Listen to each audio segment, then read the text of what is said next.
디지털 뉴딜과 그린 뉴딜은 국민의 삶의 질을 바꾸게 될 것입니다.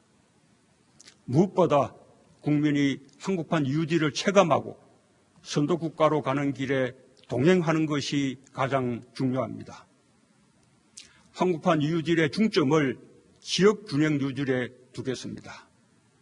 지역이 주체가 되어 지자체와 주민, 지역기업과 인재들이 머리를 맞대고 현실적이고 창의적인 발전 전략을 만들 수 있도록 하겠습니다. 지역경제 혁신을 위한 노력도 더욱 강화하겠습니다. 국가지방협력 특별교부세 등을 활용한 재정지원과 함께 주재자유 특구를 새롭게 지정하여 혁신의 속도를 높이겠습니다. 또한 국가균형 발전을 위한 대규모 초강력 프로젝트를 신속하게 추진하고 생활 SOC 투자를 늘려 지역 주민의 삶의 질을 더욱 높이겠습니다. 한국판 뉴딜이 지역균형 뉴딜을 통해 우리 삶 속에 스며들고 기존의 국가균형발전계획과 시너지를 낸다면 우리가 꿈꾸던 혁신적 포용국가에 성큼 다가설 수 있을 것입니다. 정부는 민간이 활발하게 참여할 수 있도록 뉴딜 펀드 조성과 제도 기반 마련에 힘쓰겠습니다. 디지털 경제 전환, 기후위기 등 지역균형 발전 등 뉴딜 10대 영역의 핵심 입법을 조속히 추진하고 기업과의 소통과 협력을 강화해 나가겠습니다. 국민들께서도 적극적으로 참여해 주시기 바랍니다. 사회가 공정하다는 믿음이 있을 때 우리는 함께 사는 길을 선택할 수 있고 실패해도 다시 일어설 수 있다는 용기로 혁신의 힘이 강해질 수 있습니다. 우리는 공정의 힘을 믿으며 그 가치를 바로 세워가고 있습니다. 권력기관 개혁은 견제와 균형을 이루는 일입니다. 법 질서가 누구에게나 평등하고 공정하게 적용되도록 하는 것입니다. 우리는 지난해 오랜 숙제였던 법 제도적인 개혁을 마침내 해냈습니다. 공정경제 3법과 노동 관련 3법은 경제민주주의를 이뤄낼 것이며 성장의 지속 가능성을 높여줄 것입니다. 모두 오랜 기간 형성된 제도와 관행을 바꾸는 일이만큼 현장에 자리 잡기까지 많은 어려움과 갈등 요소가 있는 것이 사실입니다. 다양한 이해관계자들과 긴밀히 소통하고 협력하여 개혁된 제도를 안착시켜 나가겠습니다. 코로나 시대 교육 격차와 돌봄 격차의 완화, 필수 노동자 보호, 산업재해 예방, 성범죄 근절, 학대 아동 보호 등 우리 사회 각 분야에서 새롭게 제기되는 공정에 대한 요구에도 끊임없이 귀 기울이고 대책을 보완해 가겠습니다. 국민 여러분, 기후변화와 같은 지구적 문제들을 해결하기 위해서도 상생의 정신이 발휘되어야 합니다. 우리 국민들은 자신이 좀 불편해도 자연과 더불어 살아가겠다는 강한 의지를 갖고 있습니다. 올해는 기후변화 협약 이행 원년입니다. 정부는 그동안 우리 경제 구조의 저탄소화를 추진해 왔습니다. 그 노력을 확대하여 올해 안에 에너지와 산업을 비롯한 사회 전 분야에서 2050 탄소 중립 추진 계획을 구체화할 것입니다. 정부는 수소 경제와 저탄소 산업 생태계 육성에 더욱 속도를 내고 세계 시장을 선점해 나가겠습니다. 오는 5월 서울에서 열리는 제2차 P4G 정상회의가 탄소 중립을 향한 국제사회의 의지가 결집되는 장이 될 수 있도록 국민들과 함께 준비하겠습니다. 소프트 파워에서도 선도국가로 도약할 것입니다. 우리 문화예술은 민주주의가 키웠습니다. 우리 문화예술의 창의력, 자유로운 상상력은 민주주의와 함께 더 다양해지고 더 큰 경쟁력을 갖게 되었습니다. BTS와 블랙핑크, 영화 기생충 같은 K 콘텐츠들이 세계인들을 매료시키고 행복을 주고 있습니다. 정부는 문화예술인들이 마음껏 창의력과 끼를 발휘할 수 있도록 예술 창작 활동을 지원하고 한류 콘텐츠의 디지털화를 촉진하는 등 문화 강국의 위상을 더욱 확실하게 다져나가겠습니다. 훌륭한 기량을 갖춘 우리 스포츠 선수와 지도자들도 그 자체로 대한민국을 알리는 K 콘텐츠입니다. 지난해 손흥민, 류현진, 김강현, 고진영 선수를 비롯한 많은 체육인들이 우리 국민과 세계인들에게 희망과 용기를 전했습니다. 이제는 메달이 중요한 시대는 지났습니다. 함께 즐기는 시대입니다.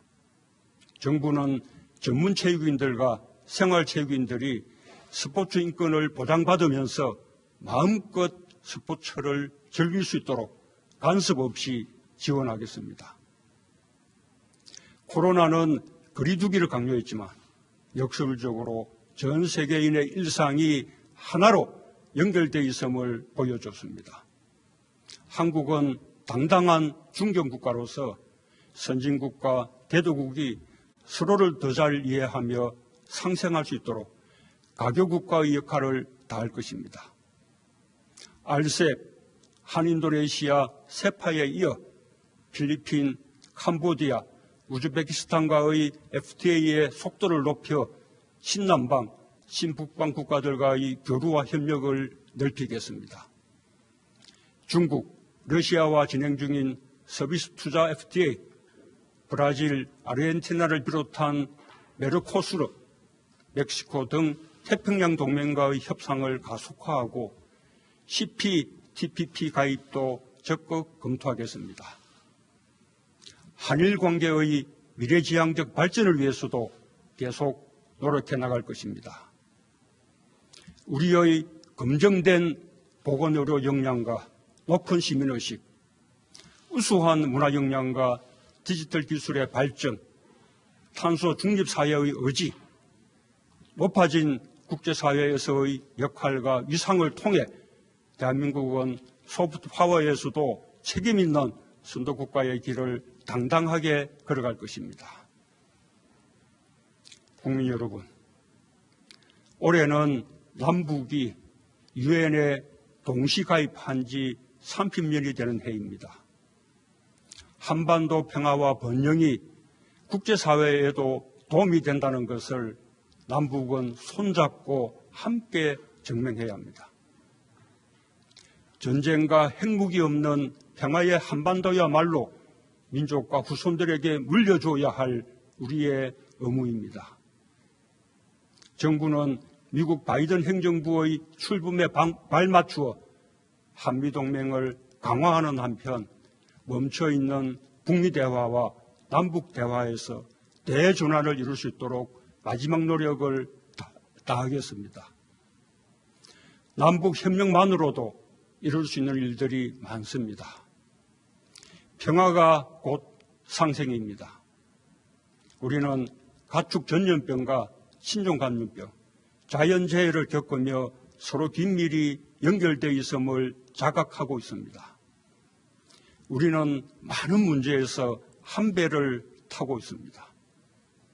남북 국민들의 생존과 안전을 위해 협력할 수 있는 방안을 찾아야 합니다. 코로나에 대응하는 과정에서 상생과 평화의 물꼬가 트이기를 희망합니다. 동북아 방역보건협력체, 한아세안 포괄적 보건의료 협력을 비롯한 영내 대화에 남북이 함께할 수 있길 바랍니다. 코로나 협력은 가축 전염병과 자연재해 등 남북 국민들의 안전과 생존에 직결되는 문제들에 대한 협력으로 확장될 수 있을 것입니다. 협력이 갈수록 넓어질 때 우리는 통일의 길로 한 걸음씩 나아갈 수 있습니다. 한반도 평화 프로세스의 핵심 동력은 대화와 상생 협력입니다. 언제든 어디서든 만나고 비대면의 방식으로도 대화할 수 있다는 우리의 의지는 변함없습니다. 지금까지 남과 북이 함께한 모든 합의, 특히 전쟁 불용, 상호간 안전보장, 공동번영의 3대 원칙을 공동 이행하는 가운데 국제사회의 지지를 이끌어낸다면 한반도를 넘어 동아시아 지역을 중심으로 한 평화, 안보, 생명 공동체의 문이 활짝 열릴 것입니다. 존경하는 국민 여러분, 마스크는 지금까지 아주 쉽게 구입할 수 있었고 인류의 삶에서 그리 주목받는 물품이 아니었습니다. 그러나 코로나가 닥쳐오자 마스크는 자신을 지키기 위한 보호 장비이면서 동시에 배려의 마음을 표시하는 아름다운 물품이 되었습니다. 필수 노동자라는 말도 새롭게 생겨났습니다.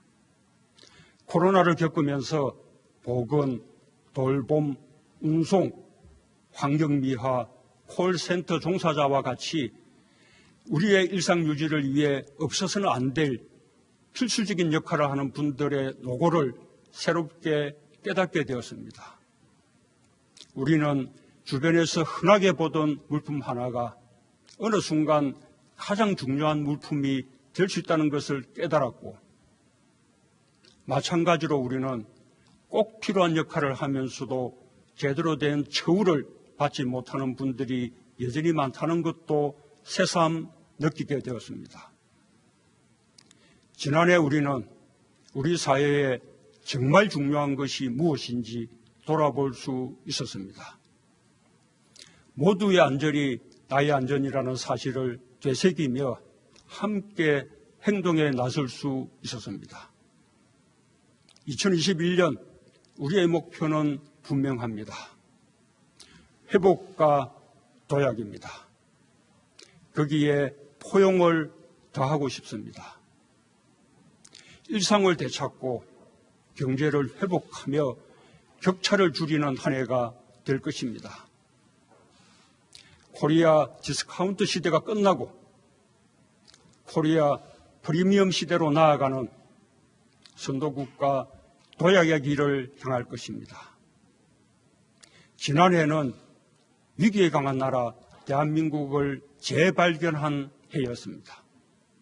2021년 올해는 회복과 포용과 도약의 위대한 해로 만들어냅시다. 감사합니다.